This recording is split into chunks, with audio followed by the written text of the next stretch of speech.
That evening, I was not greeted in the way I had expected. The house was quiet, with neither my wife Helen nor my children in sight. Helen and I, Mike Lewis, have been married 11 years. Deciding that the house was quiet, I saw a note on the table. "Mike, I'm sorry I can't tell you this in person, but I'm too much of a coward to face you. I met someone else and fell in love. The kids are with me and safe.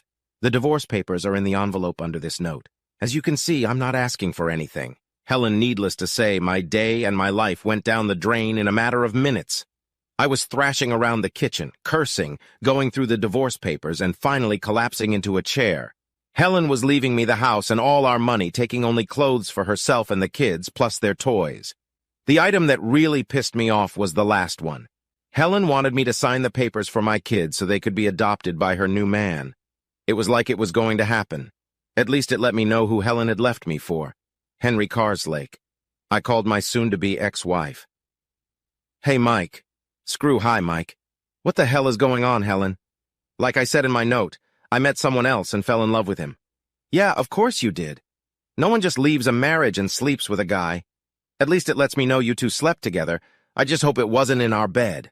"No, please stop swearing and act civilized," Helen replied. "Civilized? To hell with civilized. You can divorce and stay with the asshole, but I'm not putting my kids up for adoption.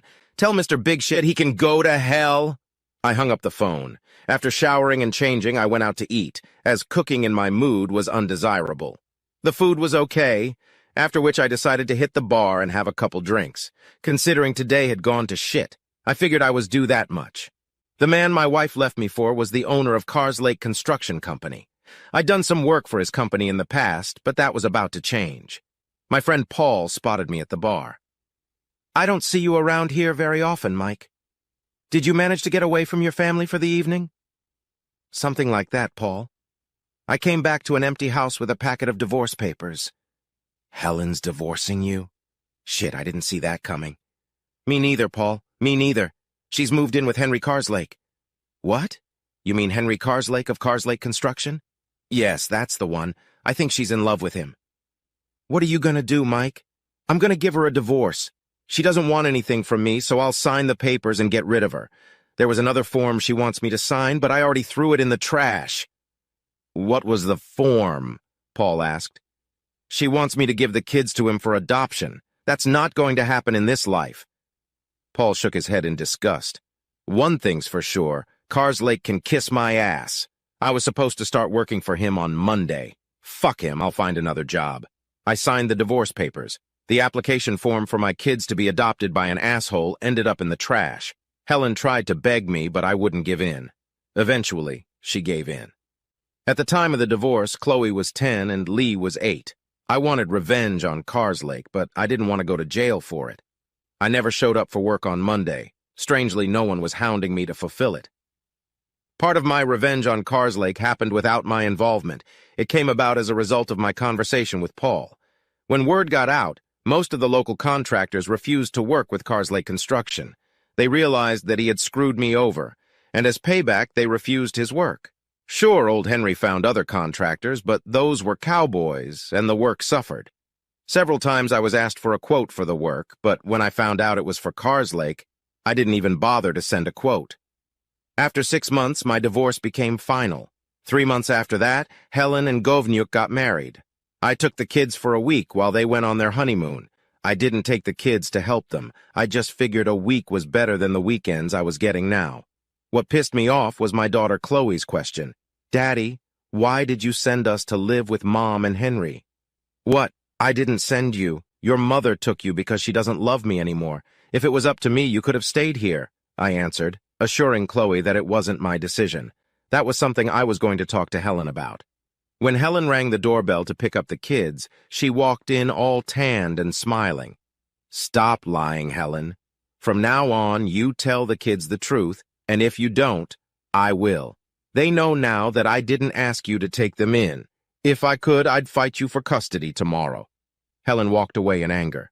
Life as a single man seemed strange to me after being married for so long.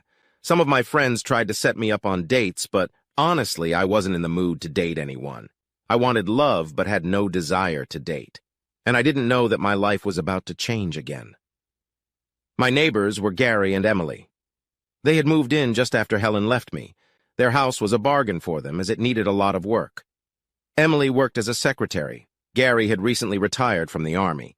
We got along well, and they seemed like a nice couple. When we saw each other, they chatted with me. Tragedy struck when Gary collapsed at work. Paramedics and a doctor arrived within 10 minutes. Gary was pronounced dead at the scene. The autopsy showed that Gary died from a subdural hematoma. Emily was distraught and alone. I offered her some friendly sympathy. Gary's parents were dead. Emily's parents were on vacation in Europe. Not wanting to leave her alone, I walked her to my house and poured us both a drink. I listened as Emily sobbed and told me about her plans for the future. Emily cried and fell asleep on my couch. I covered her with a blanket and slept in the chair in case Emily woke up during the night. The next morning, Emily was leaving just as Helen was dropping the kids off. "Good to see you're not wasting any time, Mike." "Come on, Helen. The poor woman just lost her husband." Helen looked at me, then turned to talk to the kids. Later that day, I explained to them why Emily was leaving the house. Chloe looked sad, and I don't think Lee got it right. Emily asked me to attend Gary's funeral, which I did. In the UK, all mortgages have to be insured, and thankfully Emily won't be left destitute. This was faint consolation, given that she had lost her husband. Emily's parents returned from Europe and both spoke to me after the funeral.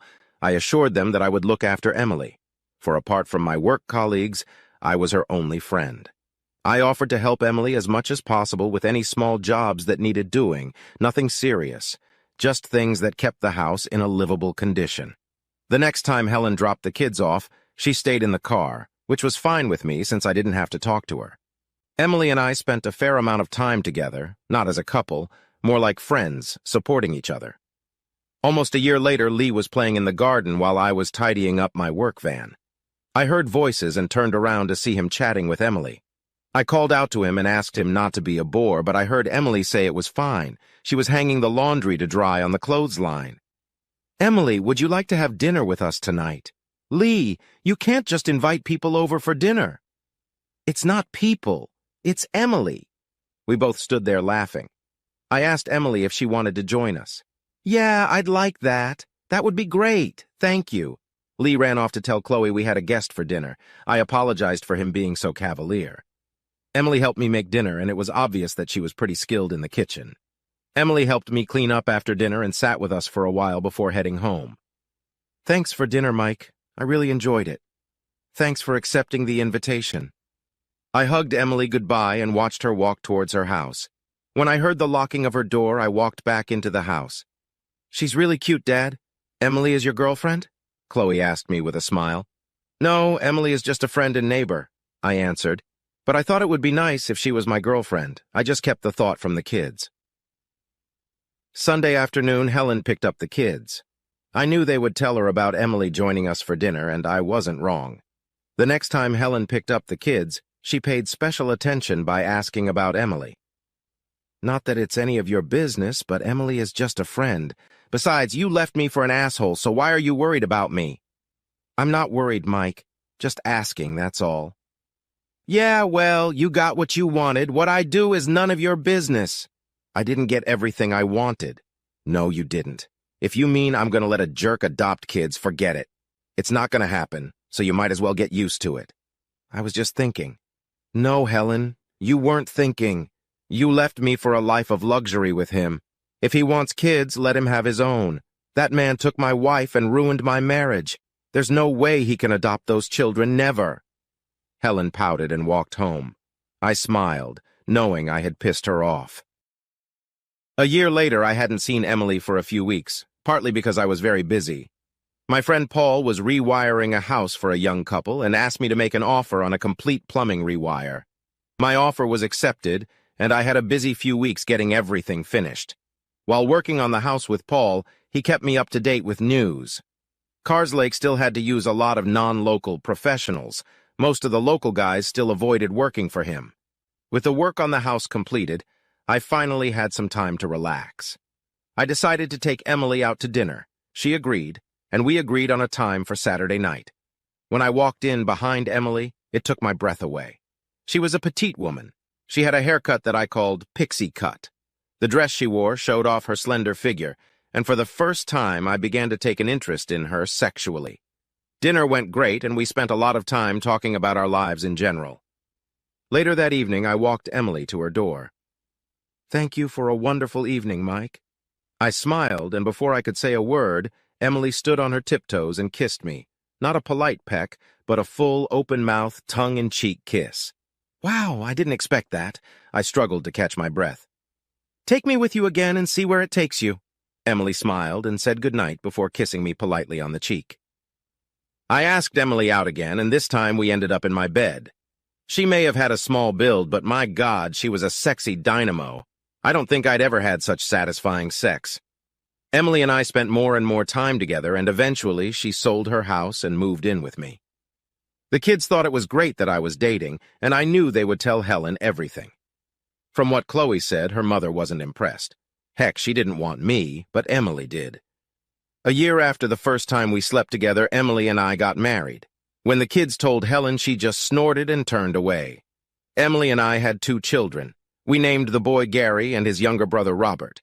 My 2 older children were old enough to travel on their own when they visited, which meant I had even less contact with Helen. Years went by, and one evening Chloe informed me that she was getting married. Her boyfriend Josh had proposed the night before. As her father, I asked if they needed help financing the wedding. We didn't think we would need it, but now we do. I looked a little puzzled until Chloe explained. Henry said he would cover the cost of the wedding. We sat with him and my mom and discussed everything, and then he broke the news. Henry would cover the cost of the wedding on the condition that he would be the one to walk me down the aisle. I said, "No way, that's your job."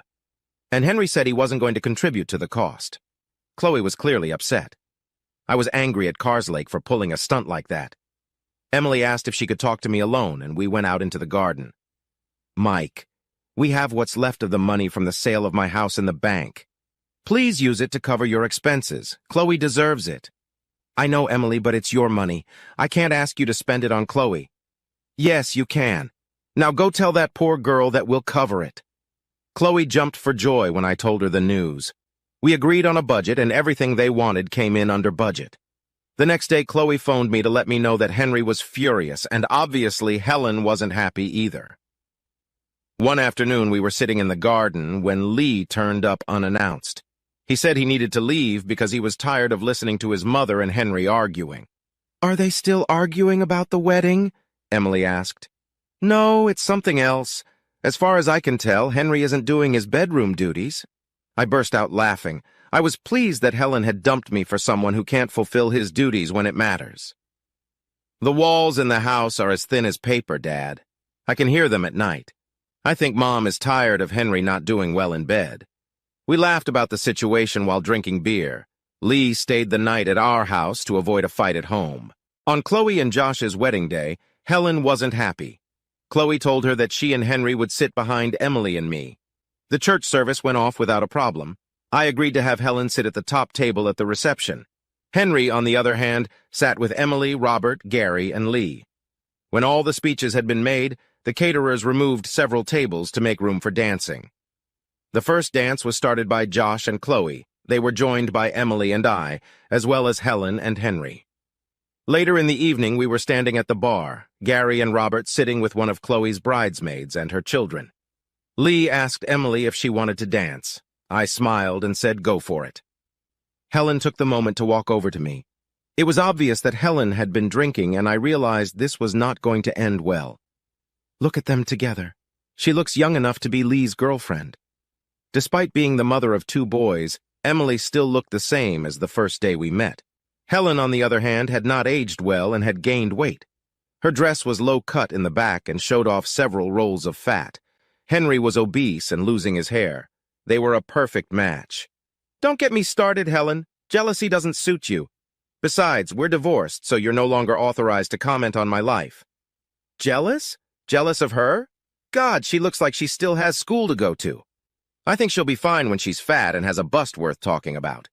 "Don't talk about my wife like that. For your information, Emily is more of a woman than you ever were." Helen looked at me in shock.